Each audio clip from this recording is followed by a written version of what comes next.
This is Tim Bryce with my column titled 1976 Reds versus 1927 Yankees. One of the favorite arguments among baseball aficionados is what major league team is considered the greatest of all time. Inevitably, the 1976 Cincinnati Reds is matched against the 1927 New York Yankees, two great teams from different eras. First, I would like to make my case for the Reds, as I was fortunate to have watched them during the 1970s. I also have a fondness for the Yankees, particularly this legendary group from the 1920s who dominated the baseball world in their heyday. First, the 1976 Cincinnati Reds, which was nicknamed the Big Red Machine from 1970 to 1976.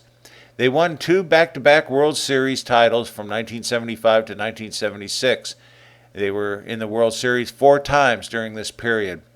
The team's combined record from 1970 to 1976 was 683 wins and 443 losses, an average of nearly 98 wins per season. In 1976, their record was 102 and 60, a record for the time.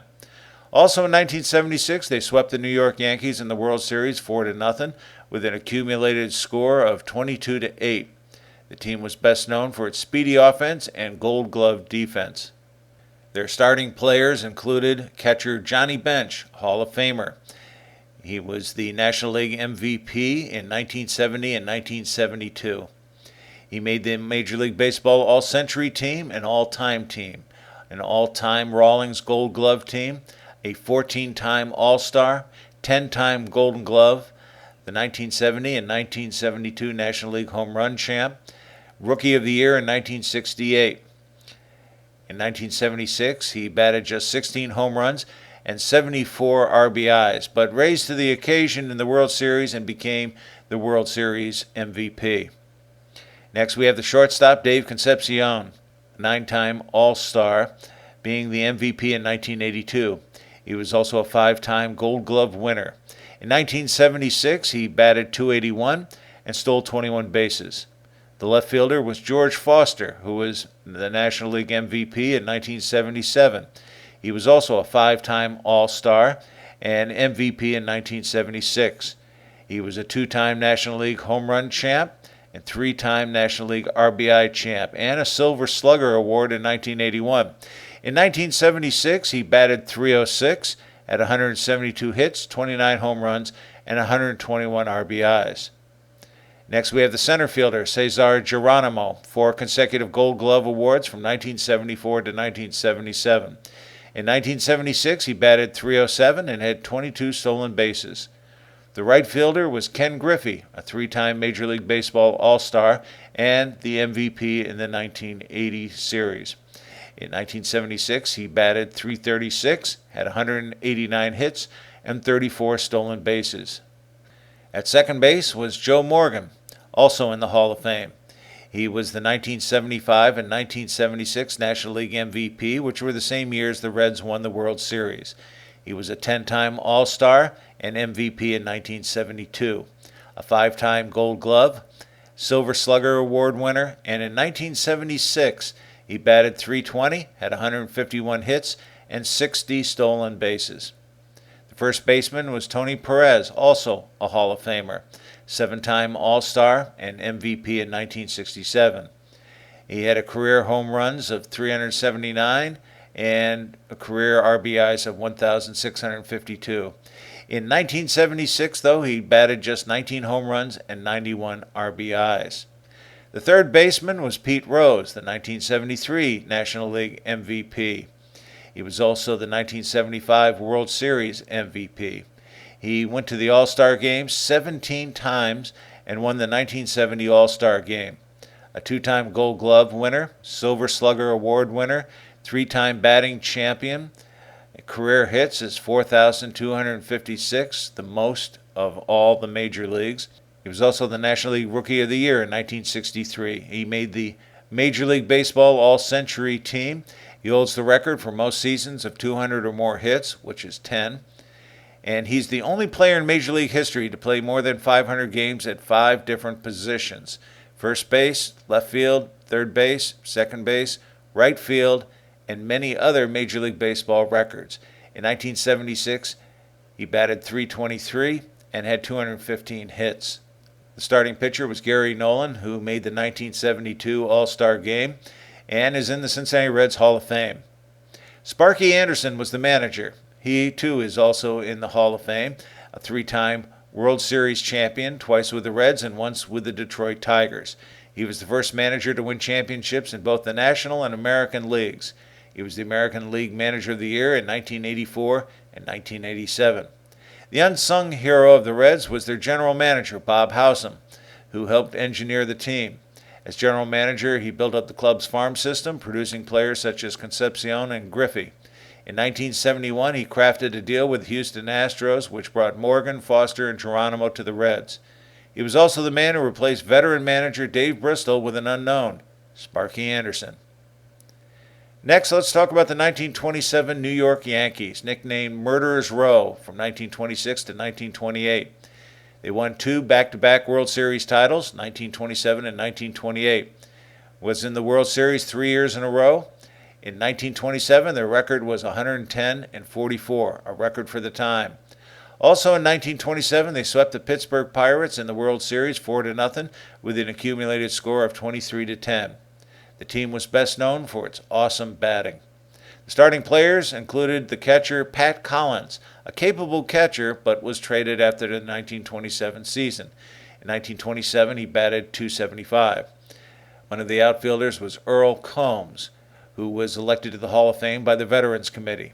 He was their leadoff batter. In 1927, he batted .356 and had 231 hits. The third baseman was Joe Duggan. Finished his career with a .957 fielding percentage as a third baseman. In 1927, he batted .269. At first base was Lou Gehrig, the Iron Horse. He, of course, is in the Hall of Fame. In 1927, he was the American League Most Valuable Player, the same year as winning the World Series, and was also MVP in 1936. He was a 7-time All-Star, Triple Crown winner, the AL batting champ in 1934, and Gehrig played 2,130 consecutive games, a record that lasted several years until Cal Ripken Jr. of the Orioles broke it in 1995. Gehrig is a member of the All-Century team, the all-time team. In 1927, he batted .373, had 47 home runs, and 175 RBIs. The shortstop was Mark Koenig, batting a team-leading .500 in the 1927 World Series. In 1926, he batted .285, had 150 hits, and led the American League in errors, 47. The second baseman was Tony Lazar Ii. He was elected to the Hall of Fame by the Veterans Committee. He was a one-time All-Star, considered one of the top-hitting second basemen of his era. In 1927, he batted .309 and had 102 RBIs. Bob Musial was in the outfield, and he was the American League Home Run Champion in 1925 and RBI Champion also in 25. In 1927, he batted .337, had 174 hits. Then we come to Babe Ruth in the outfield, the Bambino, the Sultan of SWAT, a Hall of Famer for sure. Two-time All-Star, the 1923 American League MVP, and he was the American League batting champion in 1924, and interestingly, the AL ERA champion in 1916. He had a career home run of 714 and 1,992 RBIs. He played on 7 World Series championship teams. Named the greatest baseball player of all time in various surveys and rankings. He, of course, made the Major League Baseball All-Century team and All-Time team. In 1927, he batted .356 with 60 home runs. The starting pitcher was Waite Hoyt, who was also elected to the Hall of Fame by the Veterans Committee.